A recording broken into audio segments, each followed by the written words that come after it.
Halo semua, selamat datang di cerita legenda.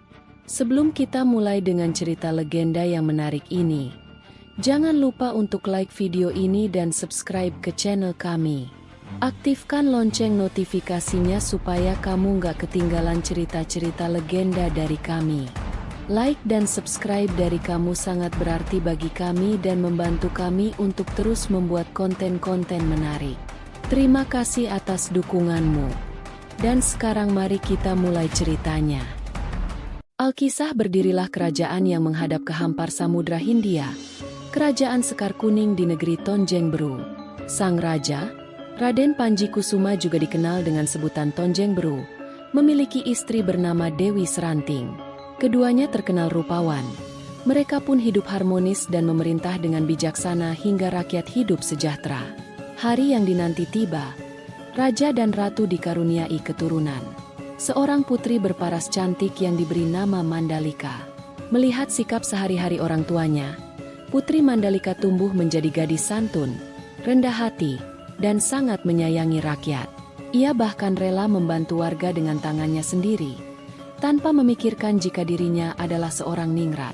Tak heran jika Putri Mandalika juga dicintai rakyat hingga selalu dibanggakan sampai ke pelosok negeri. Siapa sangka, cerita dari mulut ke mulut mengenai paras rupawan dan budi baiknya membuat banyak pangeran, dari kerajaan-kerajaan yang dekat maupun jauh, hendak memperistri Putri Mandalika.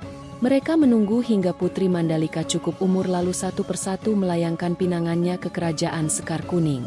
Bersama surat-surat pinangan itu, para pangeran juga berkunjung ke kerajaan Sekar Kuning untuk memberi hantaran dan memperkenalkan diri. Mereka tampan, terpelajar, dan berkarisma. Tak lupa para pangeran juga membawa hantaran emas, kain sutra, aksesori wanita, hingga makanan khas daerah masing-masing untuk memenangkan hati sang putri. Sambil menunggu jawaban Putri Mandalika, semua pangeran yang datang dipersilakan tinggal di paviliun tamu kerajaan.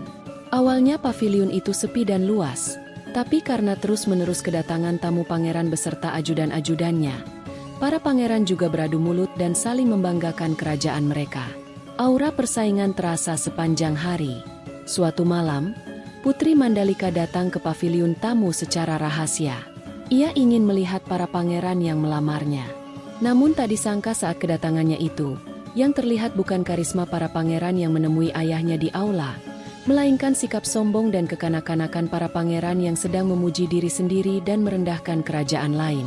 Semakin lama Putri Mandalika mendengar obrolan mereka, semakin kejam kata-kata yang terucap dari mulut para pangeran. Mereka tak segan mengajukan ancaman perang pada kerajaan lain. Kecewa dengan apa yang disaksikannya, Putri Mandalika kembali ke kediamannya sambil menitikan air mata.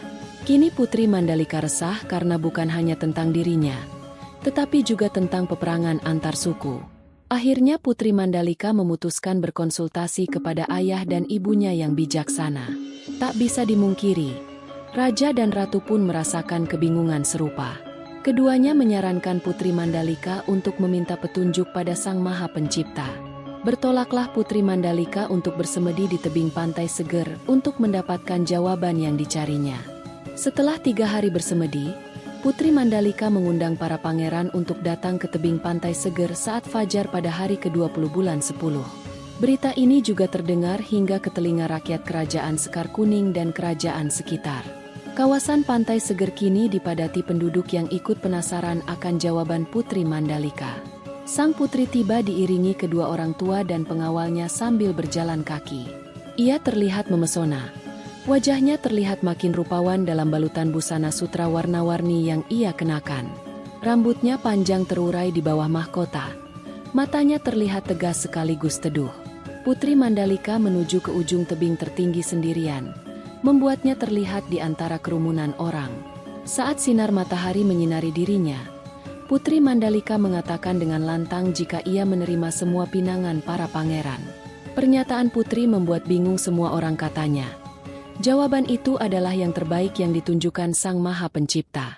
Putri Mandalika diperlihatkan pandangan jika menerima hanya satu saja pinangan, perang besar akan terjadi.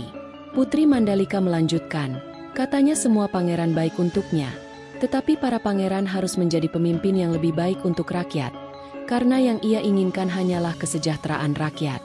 Perang hanya akan membawa kesengsaraan bagi rakyat. Ia pun mengucap terima kasih atas pinangan dan kasih sayang semua orang padanya. Kemudian Putri Mandalika membalik badan menghadap ke samudra, lalu melompat ke lautan disambut ombak besar yang menelan tubuhnya. Melihat putri kesayangan jatuh ke laut, raja segera menceburkan diri ke air untuk mencari anaknya. Diikuti oleh para pangeran dan seluruh rakyat yang berkumpul di pantai seger.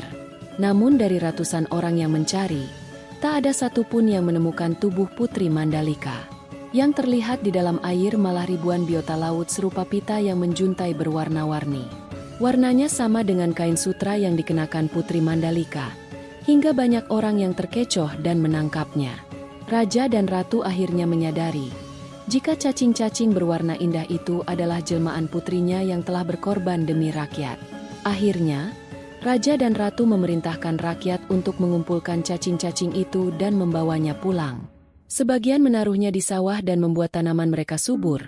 Sebagian lainnya membuat masakan dari cacing-cacing yang mereka sebut nyale sehingga kebutuhan pangan mereka selalu tercukupi dan sejahtera, seperti keinginan Putri Mandalika.